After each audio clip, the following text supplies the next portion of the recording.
है वो बॉक्स जिसके अंदर पीसीबी आया हुआ है। आपको हम दिखाते हैं कि कैसा है ये वाला पीसीबी, आप देख सकते हैं। तो इसके अंदर में ये लपेट करके पीसीबी आया हुआ है, ठीक है।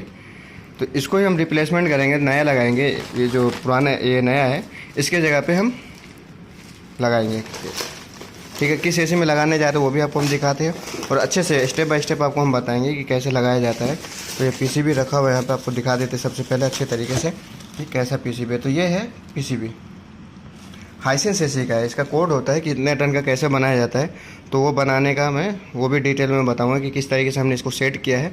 तो ये वाला पीसीबी जा करके हम लगाने वाले हैं आज। तो चले वीडियो को स्टार्ट करते हैं और काम करते हैं अच्छे तरीके से, और बताते हैं क्या क्या करना है इसमें।